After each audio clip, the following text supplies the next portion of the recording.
Hello hello les amis, c'est Seb, le petit gars du 93, j'espère que vous allez bien. Moi ça va tranquille, paix par la forme. Aujourd'hui on est lundi, on est à Paris, il fait gris, tout va bien. Avant toute chose, abonne-toi à la chaîne pour suivre mon aventure vers l'indépendance financière. Mets un grand pouce bleu en bas de la vidéo si le contenu te plaît. N'hésite pas aussi à aller jeter un coup d'œil dans la description avec la liste des livres que je te propose sur le business et l'immobilier qui sont vraiment très intéressants. Le contenu aujourd'hui c'est quoi? C'est que j'ai créé ma checklist de visite. Pourquoi? Tout simplement parce que alors j'ai pas fait énormément de visites, mais sur les vingtaines de visites que j'ai faites, j'avais récupéré un ensemble de checklists de personnes de gauche à droite en fait, et la liste ne me correspondait pas. À chaque fois que j'y allais, ça n'allait pas, il y avait des points, enfin ça me perturbait plutôt qu'autre chose, au lieu de me concentrer sur la visite. Donc du coup, je prenais un cahier, je griffouillais des trucs et c'était compliqué. Donc du coup, ça y est, je me suis fait une belle liste propre qui est adaptée à ma personne. Et du coup, si elle vous intéresse, c'est pas la peine de prendre des notes, hein, vous avez juste à m'envoyer un mail. Parce que j'ai pas encore d'autorépondeur ou de trucs comme ça pour pouvoir vous envoyer en automatique, donc vous m'envoyez un mail, je vous mettrai l'adresse en bas de la description, c'est devenir.libre93@gmail.com, et je me ferai un plaisir de vous envoyer ça gratuitement. Donc ma checklist, elle est constituée comment? Elle est constituée de 7 paragraphes. On commence par donc le bien, l'environnement, l'immeuble, l'appartement, les travaux. Après il y a quoi? Il y a les documents à demander et un petit espace pour pouvoir créer le plan de l'appartement, de la maison, etc. Voilà, alors on commence tout de suite avec le bien. Quand vous arrivez sur place, ce qui est, déjà quand vous créez votre fiche de visite, c'est bien de savoir l'adresse du bien, la surface, le prix au mètre carré, sur meilleuragent.com, savoir si vous visitez avec le vendeur, avec l'agent immobilier, voilà les coordonnées du vendeur ou de l'agent immobilier pour pouvoir bien vous rappeler des choses à chaque fois. Ensuite, une fois que, une petite note aussi. Ensuite, vous arrivez dans le quartier, donc c'est bien de savoir le quartier, s'il est bien famé, mal famé, s'il est bruyant, s'il y a des nuisances sonores type des bars, des discothèques, des trucs comme ça, s'il y a des places de parking. Si c'est facile donc de se garer pour les gens qui vont y habiter ou qui vont recevoir. Les points d'intérêt, s'il y a des hôpitaux, s'il y a des universités, voilà, quel type de clientèle ça va attirer, etc., etc. Ensuite, on arrive donc devant l'immeuble, on va pouvoir regarder la façade, on va regarder l'état structurel de l'immeuble, s'il est propre, s'il est ancien, l'année de construction de l'immeuble. Combien d'étages il y a, combien il y a de l'eau dans la copropriété, la copropriété, si c'est une copropriété professionnelle ou bénévole, l'état des parties communes, donc les boîtes aux lettres, les escaliers, les ascenseurs, etc., etc. Voilà, vraiment l'état général. Donc s'il y a, si c'est une porte sécurisée avec digicode, si c'est un accès libre, si c'est sécurisé, tout ça, etc., etc.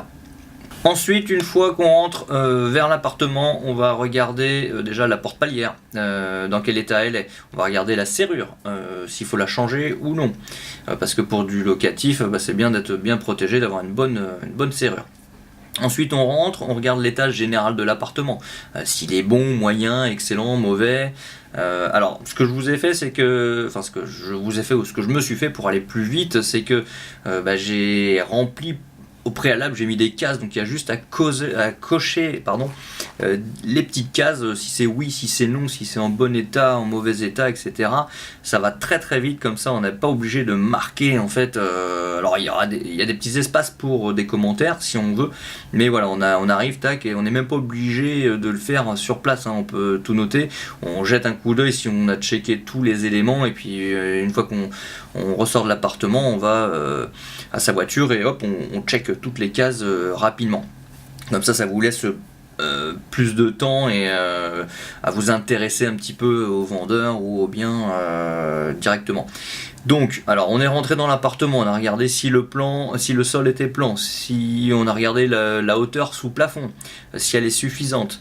On va regarder s'il y a une bonne insonorisation par rapport à la rue, par rapport aux voisins, voilà le bruit ambiant qu'il peut y avoir. Après on va regarder l'isolation, la menuiserie des fenêtres, si elles sont récentes, si c'est du simple ou double vitrage, si on entend bien, si on entend à l'extérieur ou pas du tout.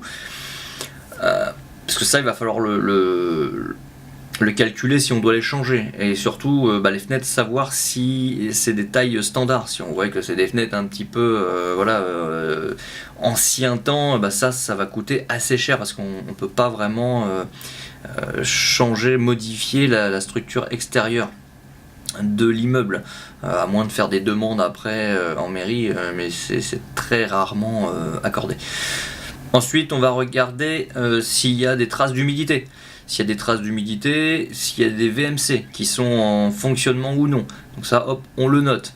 On va regarder ensuite s'il est lumineux, si la lumière elle traverse, si l'appartement est traversant, s'il est lumineux, même s'il n'est pas lumineux, parce que s'il y a des peintures sombres ou des trucs comme ça, effectivement ça peut assombrir, mais en se disant voilà, est-ce qu'il y a quand même un maximum de lumière.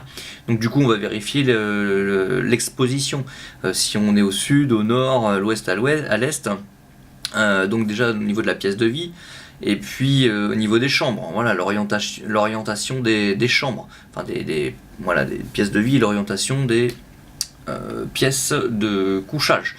Et puis savoir aussi les chambres, si elles sont côté cour ou côté rue, savoir si ça va être bruyant ou non.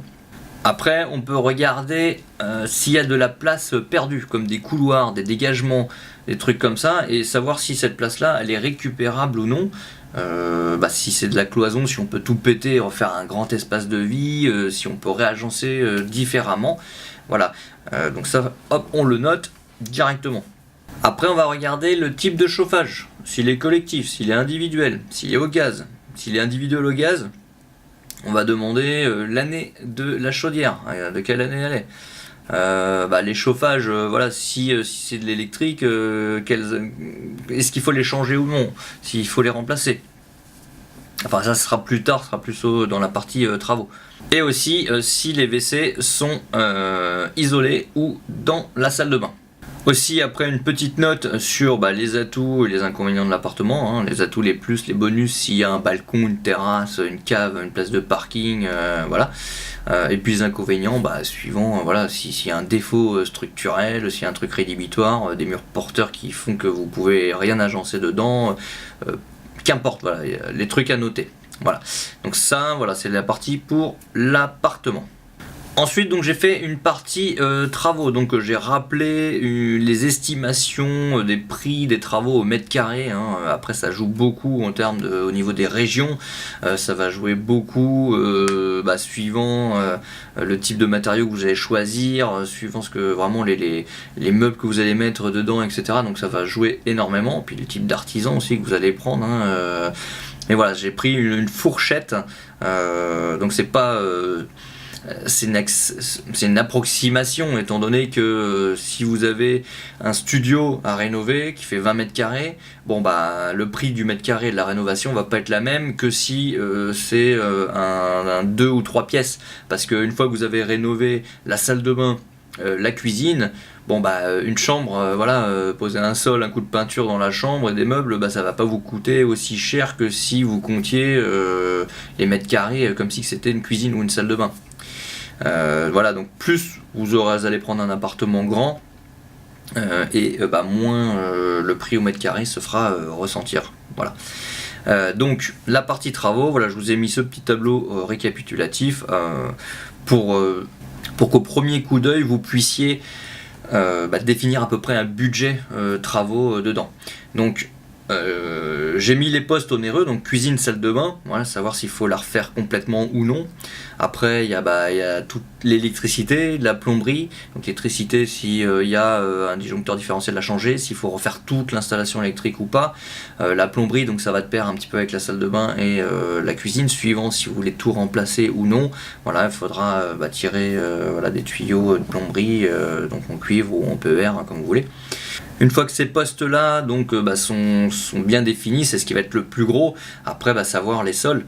Si par exemple vous avez une cuisine, salle de bain qui est complètement refait à neuf et que l'agencement de l'appartement vous convient parfaitement, voilà, regardez les sols s'ils sont en bon état, s'il faut les changer, les murs s'il faut les repeindre, voilà ce que vous voulez faire avec, et puis du coup combien ça va vous coûter.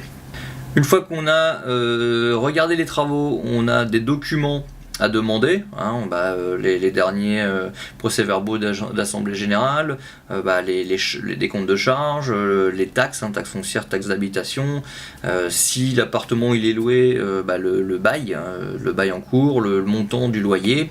Donc ça c'est important pour faire vos calculs après dans vos calculs de rentabilité. Et le dernier point, donc j'ai fait une petite page avec des carreaux pour pouvoir faire un plan de l'appartement et ses évacuations. Surtout si par exemple vous faites une division d'appartement, c'est bien de noter que les évacuations soient au centre de l'appartement, sinon c'est compliqué. Ou même si c'est un immeuble de rapport, hein, et que vous voulez changer les appartements, etc. Ou par rapport, alors je l'ai pas noté, mais si c'est un immeuble de rapport, voilà, faut bien regarder que chaque appartement va avoir son propre compteur ADF, et puis au niveau du cadastre, que ça soit un lot bien défini, hein, que chaque appartement qui ait le même nombre de lots que le nombre d'appartements. Voilà, si c'est des petits immeubles, après si c'est des grosses copropriétés, c'est sûr que ça normalement il n'y a pas de souci avec. Voilà. Donc c'en est terminé pour moi pour ma checklist de visite. Donc n'hésite pas à me la demander, je me ferai un plaisir de te l'envoyer. Donc je te rappelle, l'adresse mail est dans la description, c'est devenir.libre93@gmail.com. Et puis mets un like si la vidéo t'a plu, n'hésite toujours pas à aller voir ma liste de livres que je recommande. Et sur ce, je te dis à bientôt pour une nouvelle vidéo. Ciao!